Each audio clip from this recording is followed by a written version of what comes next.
अगर ना चाहते हुए भी मन में अश्लील विचार आते हैं तो महात्मा बुद्ध की यह कहानी आपके विचारों को बदल सकती है। एक बार की बात है, चंद्रवंशी राजकुमार भरत बुद्ध के सानिध्य भिक्षु के रूप में दीक्षित हुए। बुद्ध अपने भिक्षुओं को उपदेश देने के साथ साथ उनको भिक्षाटन के लिए भेजते थे, जहाँ से उनको भिक्षा मिलती थी।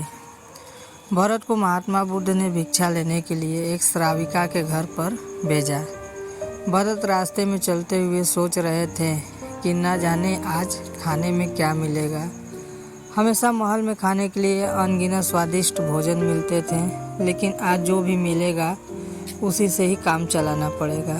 भरत ने श्राविका के घर पर जाकर भिक्षा के लिए याचना की। श्राविका ने भरत को बैठने के लिए कहा। श्राविका जब अंदर गई थी तो भरत पुनः अपने प्रिय भोजन के बारे में सोच रहे थे। जब श्राविका भोजन लेकर आई तो भरत अचंभित रह गए। भरत अपने प्रिय भोजन को देखकर खुश हो गए। भरत भिक्षा ग्रहण करने लगे। भिक्षा ग्रहण करते हुए भरत सोचने लगे कि उनको हमेशा खाने के बाद कुछ विश्राम करने की आदत है, लेकिन आज उन्हें यहाँ से खाना ग्रहण करने के बाद धूप में होकर वापस आश्रम पहुँचना है। भोजन हो जाने पर श्राविका ने भरत को कुछ समय विश्राम करने के लिए आग्रह किया, परंतु भरत पुनः खुश हो गए। सारी इच्छाओं की पूर्ति होते देख भरत इसको एक संयोग मानकर कुछ देर के लिए लेट गए। लेटते हुए भरत सोचने लगे, आज तो सोने को मिल गया, लेकिन मेरे सर पर हमेशा के लिए छत का साया तो मिट गया है। जब भरत सोकर पुनः उठे तो श्राविका ने कहा, आपको जब तक यहाँ पर रहना है आप यहाँ पर ठहर सकते हैं। अब भरत समझ गए कि ये कोई संयोग नहीं है, श्राविका जरूर मेरा मन पढ़ रही है, और भरत खड़े हुए। भरत ने श्राविका से पूछा, मुझे क्षमा कीजिए, पर क्या आप मेरा मन पढ़ सकती हैं? आप यह सब कैसे कर ले रही हैं? श्राविका ने कहा, शुरू में मेरे लिए ये कठिन था, लेकिन मैंने खुद के विचारों को देखना शुरू किया।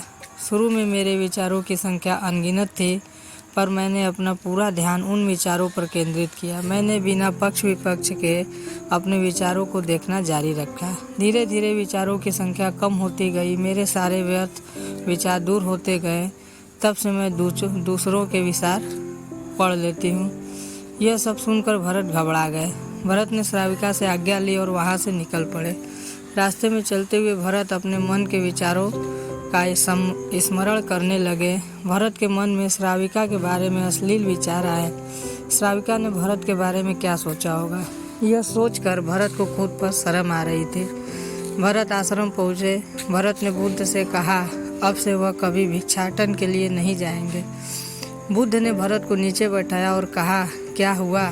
तुम मुझे अपनी व्यथा विस्तार से बताओ। भरत ने विस्तार से सारी बात बताई। भरत की बातों को सुनकर बुद्ध ने कहा कि आज से 7 दिनों के लिए श्राविका के घर पर भिक्षा लेने के लिए तुम ही जाओगे, लेकिन तुमको कुछ बातों का ध्यान रखना पड़ेगा। कल तुम जाते हुए अपने चित्त को पूरे होश में रखना। तुम्हारे अंदर कौन से विचार उठ रहे हैं उन पर ध्यान केंद्रित करना। होशपूर्ण और जागरूकता के साथ ध्यान करना कि कौन सी वासना तुम्हारे भीतर उठ रही है। इन सभी का ध्यान करते हुए जाना और फिर मुझसे विचार विमर्श करना। अगले दिन भरत बुद्ध के बताए अनुसार पूरे मार्ग में अपने होश को जागृत रखते हुए चल रहा था। भिक्षु आज पूरी तरह से जगा हुआ था। जैसे जैसे श्राविका का घर नज़दीक आ रहा था, भरत की घबराहट बढ़ रही थी। भरत ने अपनी घबराहट को एक तरफ करते हुए बुद्ध के विचारों पर ध्यान केंद्रित किया। जब भरत श्राविका के घर पर पहुंचा तो उसके दिमाग में केवल एक सन्नाटा था, जिसके भीतर कोई वासना नहीं, कोई कामना नहीं, ना कुछ अच्छा पाने की इच्छा थी। भिक्षु भरत ने भिक्षा ली, ग्रहण की और वहाँ से वापस निकल गया। आज भरत रास्ते में नाचते हुए आया। आज उसको जिस आनंद की अनुभूति हुई वह अद्भुत थी। आज से पहले इस आनंद को उसने कभी महसूस नहीं किया था। भरत ने आश्रम जाकर बुद्ध को प्रणाम किया।